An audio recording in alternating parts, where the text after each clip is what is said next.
오늘부터 아마 다음 주 정도까지가 되지 않을까 생각을 하는데 시편 95편을 나누려고 생각을 합니다. 시편 95편을 우리가 방금 읽으면서 어떤 생각을 여러분들이 가졌는지요? 첫 번째로는 익숙하다, 이런 앞부분을 읽으면서 많이 익숙한 그런 시편이다 고 그렇게 느껴보셨는지 모르겠습니다. 제가 예배를 시작을 하면서 성령시로 95편을 자주 언급은 했습니다. 저만 그런 것이 아니라 사실 교회 역사를 보면은 이 시편 95편은 예배에 관련된 시편이기 때문에 많이들 그렇게 다루었습니다.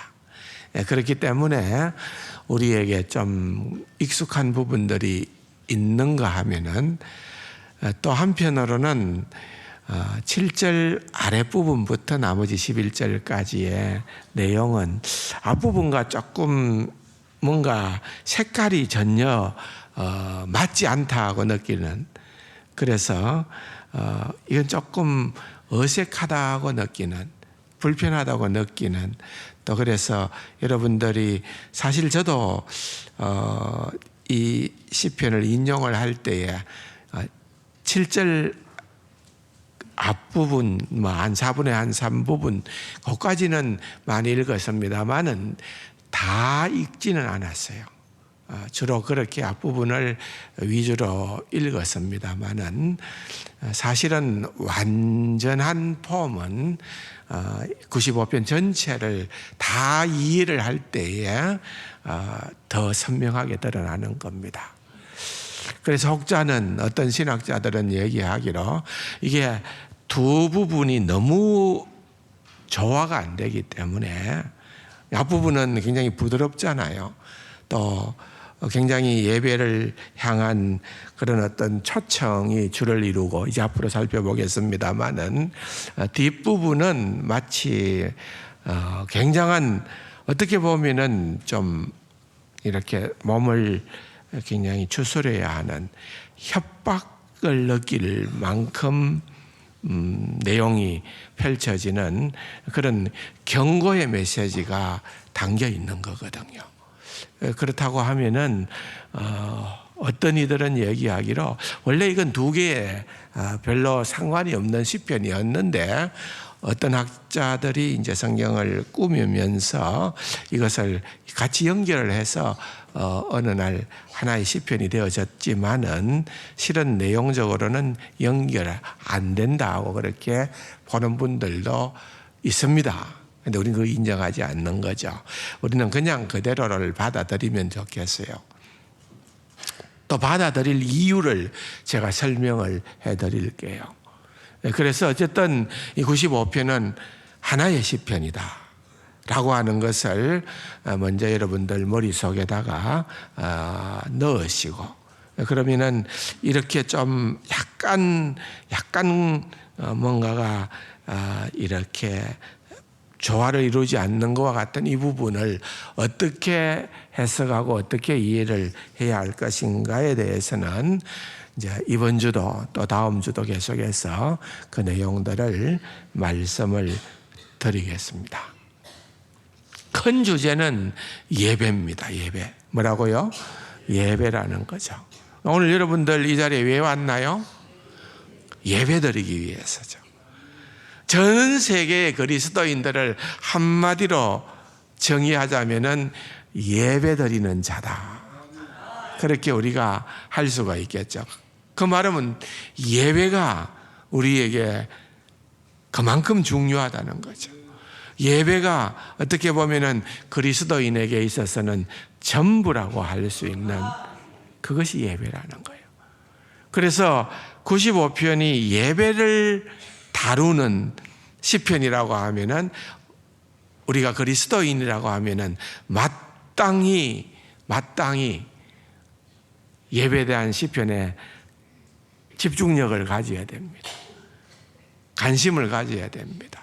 하나님께서 우리를 어떻게 예배자로 부르시는가, 내 마음대로 예배하는 것이 아니라 오늘 이 시간에도 우리는 내 기분대로 예배하는 것이 아니라 우리가 우리의 예배에 정말 유일한 대상이신 그 하나님이 말씀을 통하여서 너희들은 이렇게 예배하라, 이렇게 예배하라는 그 내용대로 예배를 하는 것이 필요하다는 것을 오늘 본문을 통해서 우리가 한번 깨달아 볼 수가 있다는 것입니다. 뿐만 아니라 사실은 이제 여러분 7절에 그는 우리의 하나님이시여 우리는 그의 기르시는 백성이며 그의 손이 돌보시는 양이기 때문이라, 여기까지가 첫 번째 그러한 부분이라고 한다면은 너희가 오늘 그의 음성을 듣거든, 7절 마지막 하반부에 있는 요 내용부터 마지막 절까지가 두 번째 파트예요.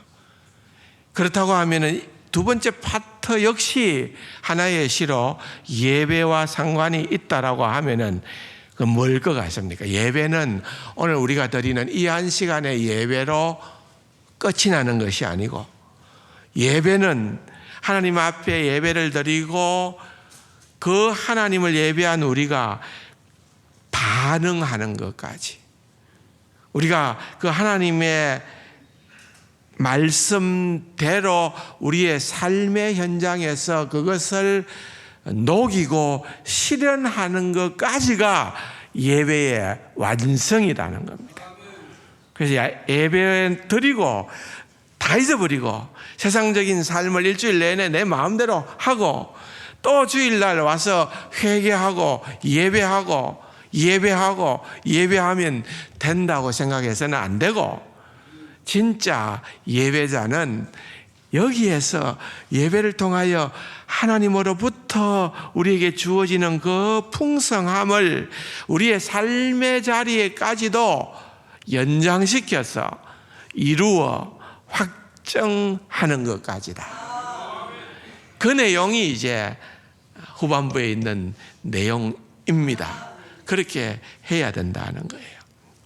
그래서 예배에 대한 부분들을 이렇게 조금 더 영역을 넓혀야 됩니다. 오늘 우리가 예배하러 왔는데 오늘 11시에서부터 12시까지 1시간 예배를 딱 드리고 나면은 땡이다, 끝이다, 나는 이제 때웠다, 나는 이 한 주간 예배로 시작하게 됐다, 하나님 눈도장 찍었죠? 예, 네, 분명히 예배에 왔습니다. 그러고는 여러분들이 전혀 말씀과는 상관이 없는 자리에서 한 주간 살고 또 주일 되면은 성형색 먼지 묻은 거 툭툭 털고 그렇게 교회 오는 게 아니라는 겁니다. 예. 예배는 삶으로, 다시 말하면 상과 분리되는 것이 아니다, 그 말이에요. 이해가 되시죠? 그 부분을 우리가 좀 깊이 있게 생각을 하지 않으면은 이사야서 29장에 보면은 뭐라고 주님께서 말씀을 하십니까? 이 백성이 입술로는 나를 공경하지만은 마음은 내게서 멀도다. 그렇죠? 자기가 원하는 대로의 삶을 위해서 하나님을 수단화할 수도 있고, 우리 마음대로 우리가 원하는 대로 우리의 입맛대로 하나님을 편집할 수도 있고, 그게 아니라는 거죠. 우리가 하나님께 집중하고 하나님을 더 알아가고 하나님께 더 우리가 가까이 다가가는 그러한 삶이 되어지지 않으면은 주님께서 말씀하신 대로 너희는 그냥 오늘도 내 마당만 밟을 뿐이니라. 그게 남의 이야기가 아니죠. 우리가 얼마든지 그렇게 되어질 수 있다, 그 말입니다. 자, 보십시오. 이제 말씀으로 들어가서 1절에 보면은 오라 그랬습니다. 오라. 무엇하러 오라는 거죠? 예배의 자리로 예배 드리러 오라 그 말입니다. 예배에 대한 부름이 1절과 2절이에요. 또 6절에도 보면은 시작을 뭐라고 합니까? 오라. 1절에서 오라, 6절에서도 오라, 예배 드리러 오라 그 말입니다. 그래서 여러분들이 이 내용을 우리가 어떻게 나아가야 할 것인가에 대해서 볼 필요가 있죠. 그 내용들은 3절과 4절과 5절에 보면은 왜 우리가 하나님께 예배해야 되는지를, 또 6절에 이어서 7절에 보면은 왜 우리가 하나님께 예배해야 되는지를 설명을 하고 있습니다. 그래서 95편에만 예배에 대한 부름이 2개가 나옵니다. 1절에서 나오고 6절에서 나옵니다. 그걸 한번 우리가 생각을 먼저 해보자는 거죠. 자, 1절과 2절 같이 한번 읽어볼까요? 오라, 우리가 여호와께 노래하며 우리의 구원의 반석을 향하여 즐거이 외치자. 우리가 감사함으로 그 앞에 나아가며 시를 지어 즐거이 그를 노래하자 그랬습니다. 1절에 먼저 2개의 동사가 나오는데 주목할 필요가 있습니다. 하나는 뭔가 하면은 노래하라는 거예요. 노래하라. 또 하나는 즐거이 외치라는 거예요. 노래하라, 외치라, 그런 말이에요. 이건 어느 정도인지 우리가 좀 감이 안 오는데, 외친다 하니까 이거는 큰 소리겠죠. 일단은 그건 좀 감이 옵니다.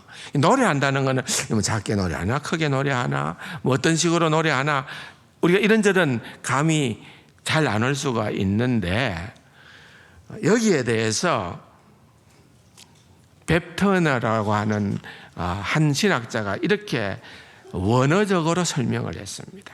이 2 단어는 모두 큰 소리로 부른다는 것을 의미하는데, 노래한다라고 하는 말은 기쁨으로 외친다는 뜻이고, 외치다, 우리가 뒤에 보면 외치다, 즐거움으로 외치자 이렇게 되어 있잖아요. 이 외치자는 어떤 외침이냐 하면은, 이건 마치 예를 들면은 전쟁에서 막 전쟁이 터졌는데, 전쟁에서 지휘관이 부하 장병들을 막 이렇게 독려하기 위해서 돌격 하든지 뭐 어쨌든 후퇴 하든지, 이건 절박한 거죠. 막 외치는 거예요. 제가 생각할 때는 이 외침이라고 하는 이거는요, 엄청난 환호입니다. 엄청난 환호.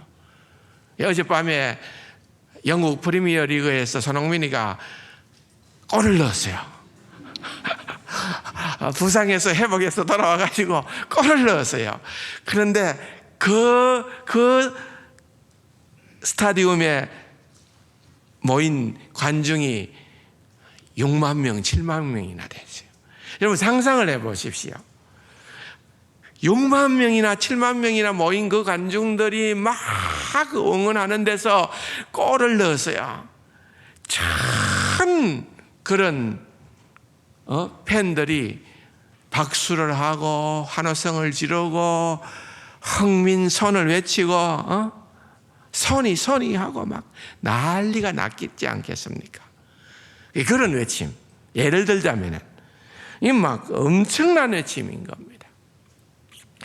그러니까 여기에 담겨 있는 일단 의미는 뭔가 하면은, 예배를 드릴 때에 우리가 예배에는 그런 찬양, 그런 외침이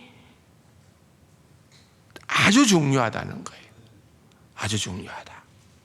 그런데 사실은 저는 좀 걸리는 게 많아요. 왜냐하면 저는 뭐 너무 노래를 못하니까, 제가 크게 외치면은 외치는 만큼 불편한 거예요. 그런데 어쨌든 저는 불편해 할지 몰라도 제가 외치는 것을 하나님은 원하실지 몰라요. 물론 예배의 외침이 다는 아닙니다. 큰 소리가 다, 이건 옆에 있는 사람이 경기가 될 정도로 크게 외치는 것도 포함할 수 있어요. 우리가 한 번도 주를 노래하면서 그렇게까지 외쳐 노래해보지는 않았잖아요. 그런데 여기에는 진지함이 들어가 있는 것 아니겠습니까? 생각해 보면은.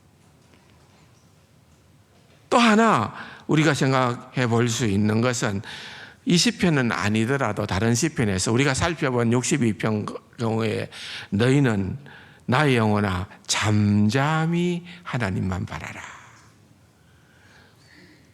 나의 구원이 오직 그에게서 나오는도다. 하박국서 2장 20절에도 보면은 예배하는 방식을 어떻게 설명하고 있는가 하면은 오직 여호와는 성전에 계시니 온 땅은 그 앞에서 소리칠지어다가 아니고 뭐라고요? 잠잠할지어다. 그러니까 사실은 여러분 잠잠한 것도 조용한 것도 이건 예배의 아주 좋은 한 모델이 될 수 있습니다. 그런데 이제 제가 경험상 우리 한국 교회는 우리가 보통 교회에는 지금은 좀 많이 달라졌습니다만은 옛날에 저희들이 막 신앙생활을 할 때에는 진짜 어떤 예배, 쥐 죽은 듯이 조용한 예배가 경건한 예배이다. 이렇게 생각할 때가 많이 있었습니다. 조용한 예배, 경건한 예배, 뭐 철랑거리거나 막 분주스럽거나 그냥 번잡스럽거나 그렇지 않도록 하는 것 맞아요. 그것도 예배에 빼놓을 수 없는 좋은 예배의 한 모델이 될 수 있습니다. 그러다가 제가 91년도에 처음으로 미국을 가서 1년간 미국 교회들을 많이 그렇게 다녀봤어요. 이 교회 저 교회 수많은 교회들을 다녀보면서 내가 느꼈던 것 가운데 하나는 뭔가 하면은 거기는 우리 한국 교회하고 찬양 스타일이 너무 다르더라는 거예요. 얼마나 흥겹게 예배하고 찬양하고 그렇게 하는지 정말 많은 것들을 보고 느끼고 깨닫고 돌아왔거든요.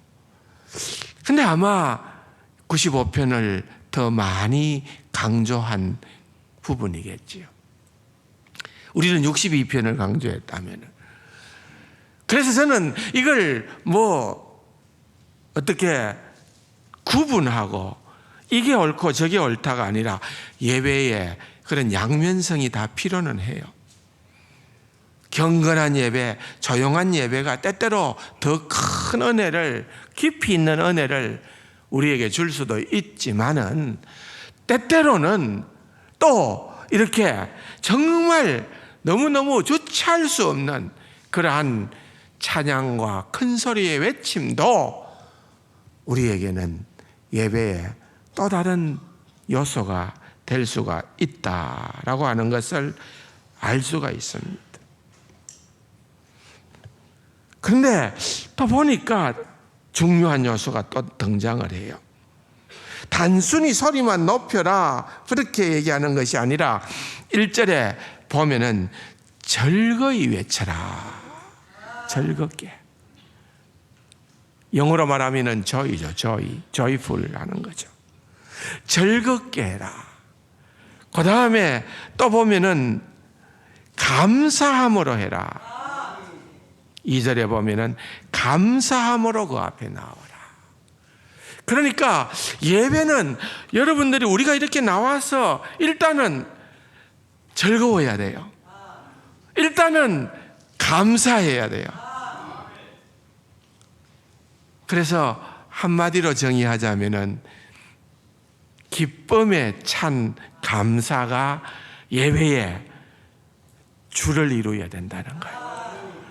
그럴 수밖에 없는 거죠. 여러분, 우리를 향하여 하나님께서 행하신 일을 생각을 해보면은 우리는 기뻐하지 않을 수가 없고 우리는 감사하지 않을 수가 없고 비록 지금 내가 원하는 것, 내가 기도하는 것이 다 아직은 주께서 들어주지 않았다 하더라도 언젠가는 주의 뜻대로 그것이 이루어질 줄로 믿고 나는 기뻐하고 나는 감사할 수 있어야 된다 그 말입니다. 그래서 시편의 기자는 나는 기쁨에 찬 감사함으로 하나님을 노래하고 하나님 앞으로 나옵니다 하는 거예요. 누구에게요? 1절에 보니까 나는 구원의 반석을 향하여 그랬습니다. 구원의 반석은 누구일까요? 우리 주 예수 그리스도 아닙니까?